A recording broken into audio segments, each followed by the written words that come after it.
Fala, povo lindo! Acabando o semestre! Isso mesmo!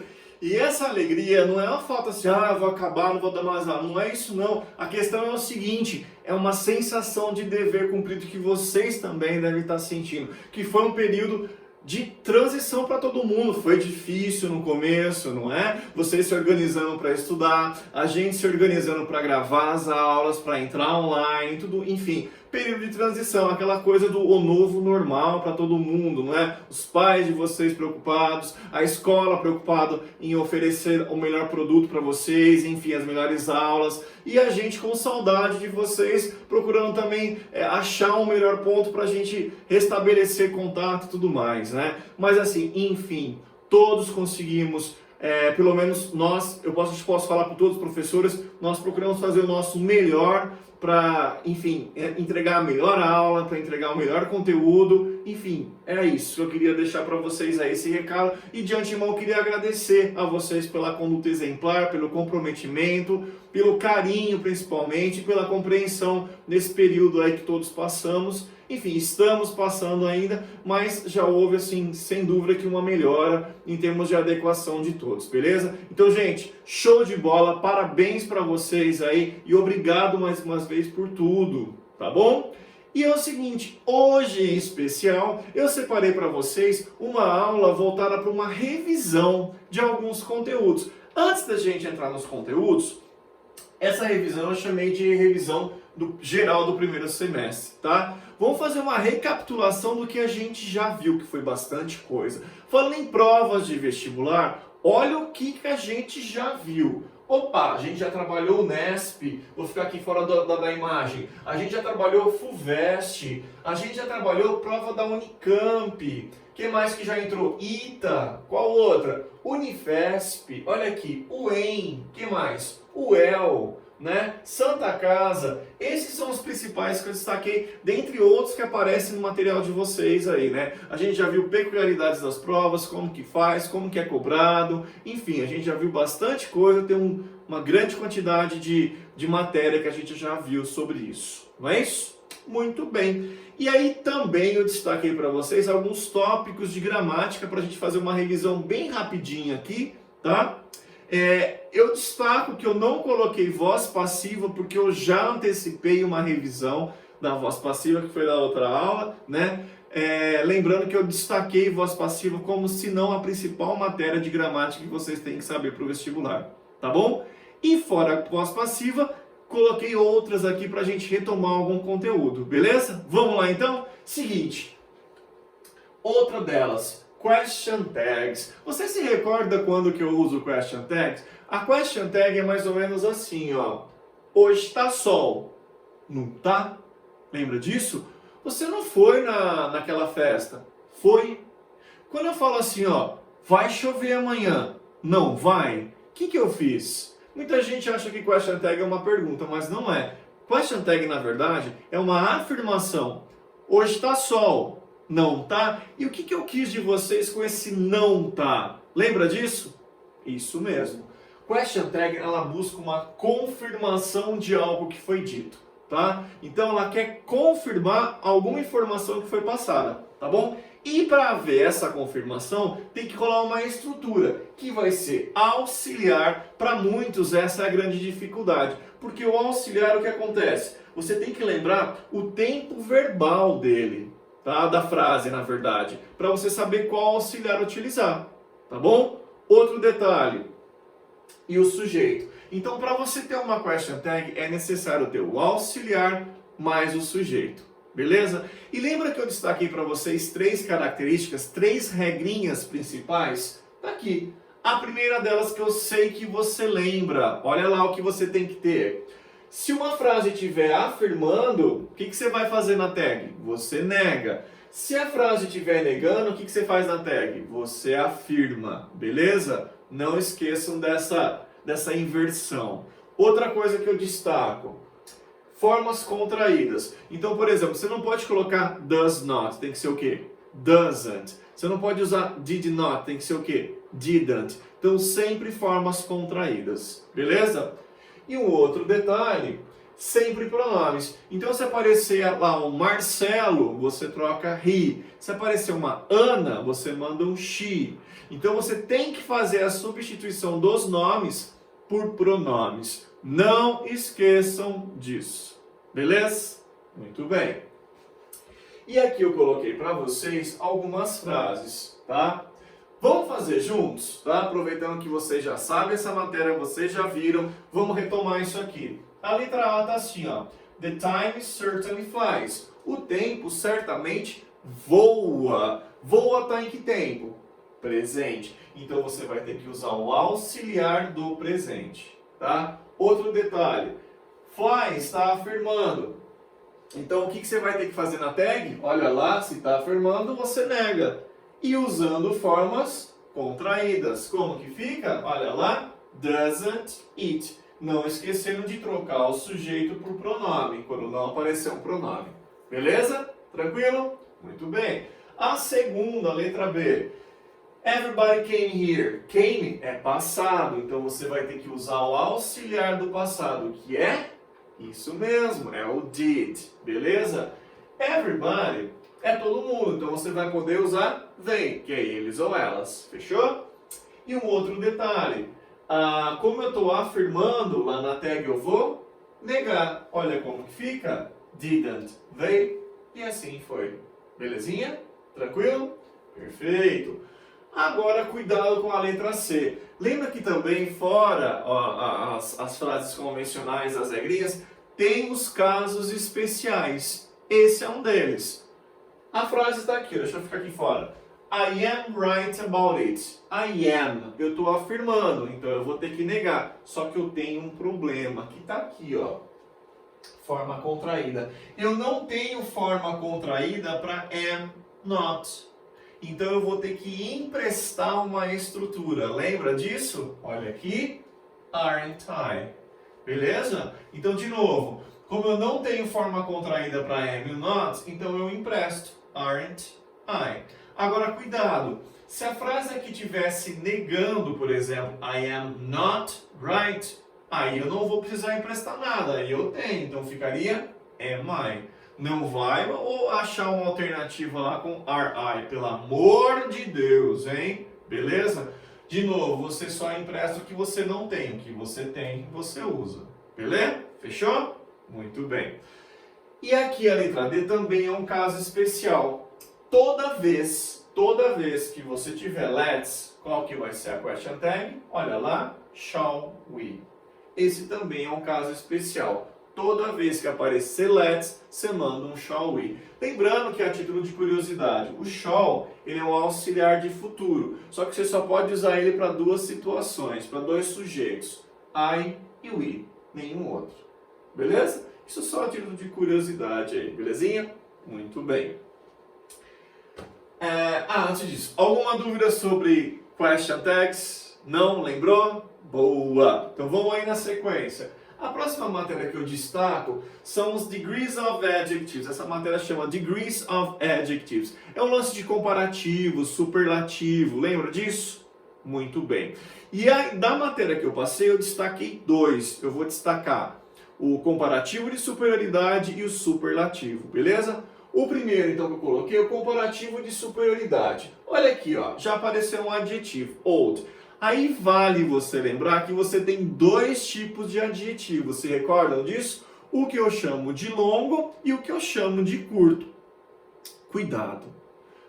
Em inglês, diferentemente do português, a separação silábica ela é por letras. Ou minto, ela é por som, não por letras. Beleza? Então, o que você vai fazer? Eu vou te dar uma dica, não é uma regra, tá?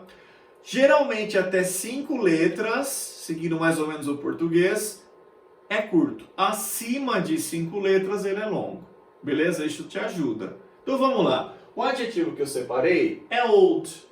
Tem 3 letrinhas, então ele é curto.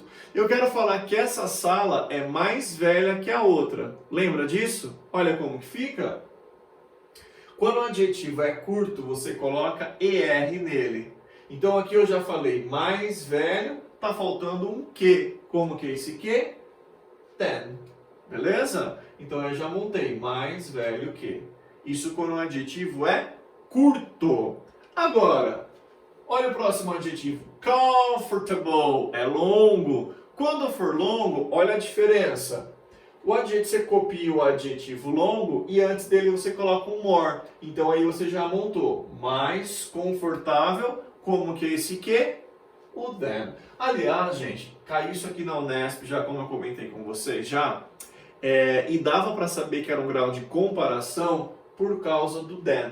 Então, than, ele indica o comparativo. Isso é uma boa dica para você lembrar. Belezinha? Muito bem. E a outra situação que eu destaquei é quando for um superlativo de superioridade.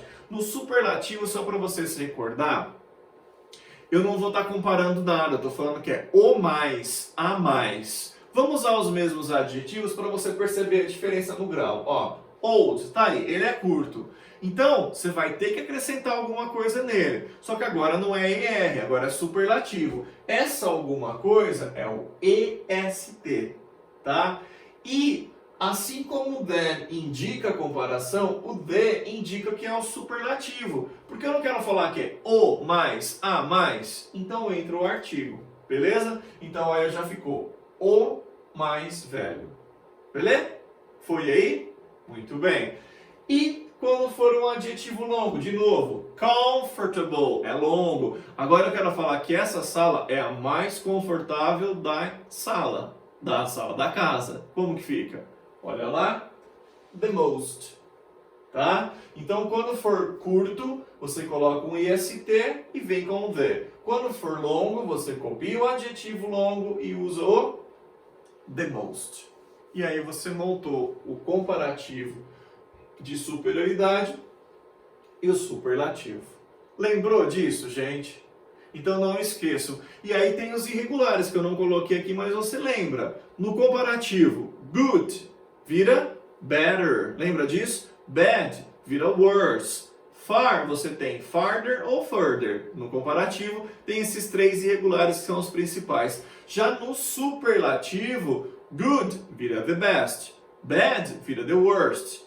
Far vira the farthest ou the furthest. Lembrou disso? Muito bem. Você tem tudo isso daí no teu caderno, tenho certeza aí nos seus resumos. Belezinha? Muito bem. E a próxima matéria que eu quero destacar para vocês, condicionais. Essa é outra matéria importante. Lembra, vocês têm 4 condicionais que são os principais aí a saber, tá? O primeiro deles é o zero, tá? Como que é isso? O que é importante você saber? É sempre um tempo verbal vinculado com o outro. Nesse caso, olha como que eu uso. Por exemplo, esse if ele pode aparecer no começo ou no meio. Eu vou te dar um exemplo dele aparecendo no começo. Em que tempo que eu vou colocar a primeira frase? Presente simples. E a frase posterior? Imperativo. Então, os dois tempos que são associados no zero é presente simples e imperativo. Beleza? Lembrando que você pode fazer a inversão. Você poderia colocar um imperativo aqui no começo, if no meio e aí simple present. Beleza? Então esse é o chamado de zero, ok? O próximo é o que a gente chama de first. Ah, um detalhe. Eu uso aqui nos exemplos o if, mas pode aparecer qualquer conectivo. When, as soon as, by the time, after, before e assim por diante. Eles vão ter a mesma função de conectivo, podendo aparecer no começo ou no meio da frase. Belezinha? Foi aí? Ok. O first é assim, ó. If, aqui está no começo, por exemplo, a primeira frase você vai usar simple present.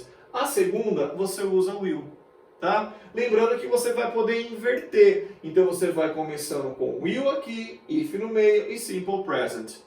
E vocês percebam que o zero e o first, eles são idênticos até um ponto, não é? Ó, if, presente, presente. Como que eu vou saber se eu vou usar imperativo ou will? Te passei isso.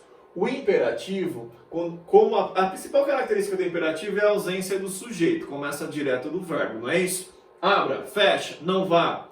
Então, aqui, se for para usar imperativo, antes da lacuna que for completar, não tem sujeito, começa direto do verbo. Já aqui, no will, vai rolar um sujeito. Beleza? Essa é uma dica para você lembrar.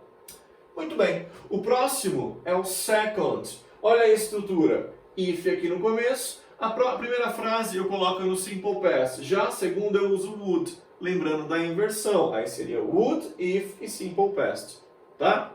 E vou destacar uma coisa, para essa matéria, ouçam bem, guarda isso, para essa matéria, se aparecer verbo to be e você tiver que usar ele no simple past, no passado simples, você vai abolir o was da história, independentemente do sujeito. Você vai usar sempre were. Então, para essa matéria não se usa was, sempre were. Quer ver um exemplo? Se ela estivesse aqui, if she were here. A música da Beyoncé, eu acho que é If I Were a Boy. Lembra disso? Muito bem. Então, não esqueçam, passado do verbo to be para essa matéria, sempre were, esqueçam was, ok? Muito bem.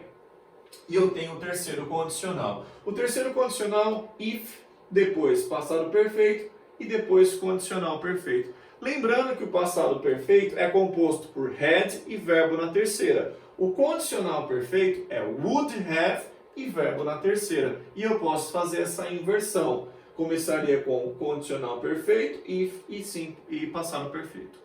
Beleza? Lembrou disso, gente? Vocês têm exercício na apostila e vocês têm esse conteúdo aí. Fechou? Muito bem. Próxima matéria que eu destaco, esse também é importante. Reported speech, discurso indireto.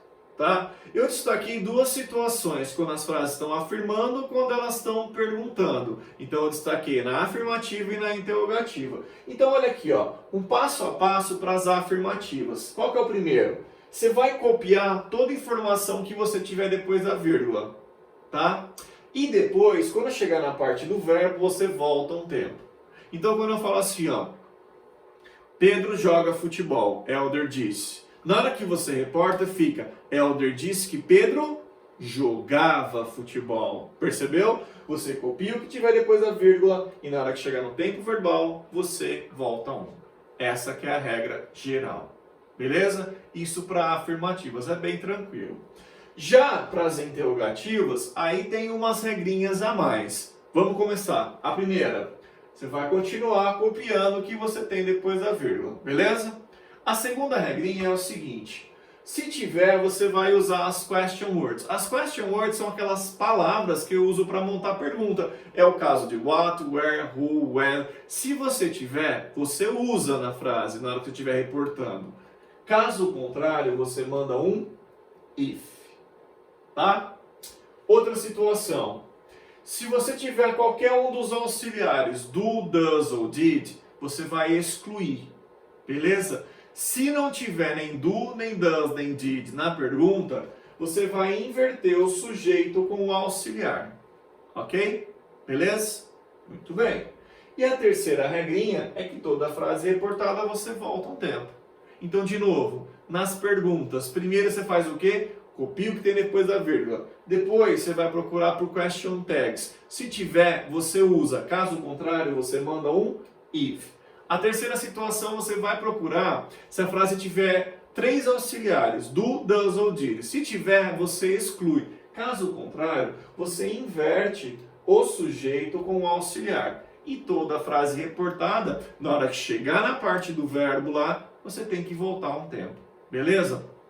Isso, com as frases que vocês têm de exemplo e os exercícios da apostila, se você automatizar isso aqui, você não tem como errar. Isso aqui vocês não têm em material, em livro, tá, gente? Isso aqui foi uma maneira que eu achei de montar isso aqui para vocês, de uma maneira, assim, mecânica, fácil de trabalhar. E um resuminho, né? O resuminho é como que tiver a frase, como que ela vai se transformar nos tempos verbais. Por exemplo, se estiver no presente, vira passado. Presente contínuo, passado contínuo. Presente perfeito, passado perfeito. Can, vira could.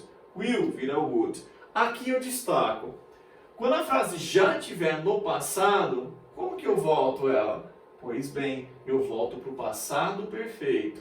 Tá? Então, passado simples vira passado perfeito. Não esqueçam disso. Porque o passado perfeito, como a gente já viu, é o passado do passado. Por isso que eu faço essa volta. Beleza? Alguma dúvida até aí? Muito bem.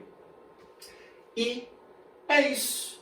que eu queria passar para vocês aí. Isso eu queria destacar. Então, assim, esse conteúdo vale a pena você dar uma lida, refazer os exercícios que você tem na apostila, desse conteúdo todo, tá? Tem bastante coisa aí, tem alguns textos que ficaram também, eu deixei de propósito para vocês terem alguma coisa para trabalhar e eu estou à disposição. Gente, queria desejar ótimas férias, bom descanso, saúde para todos, se cuidem. Cuidado, não esqueça de sair sem máscara, que agora vai ter que pagar uma multa se você estiver sem máscara. Enfim, tire esse momento aí. Pessoal, está atrasado com os exercícios, para retomar os exercícios, fazer para adiantar a coisa, mas não esqueçam, a saúde mental e física ela é importante, então vocês têm que guardar um tempinho para dar uma descansada realmente, para depois na volta você tá aí com gás para tudo. Belezinha? Gente, beijo no coração para vocês, tudo de bom, ótimas férias e até a volta. Tchau, gente!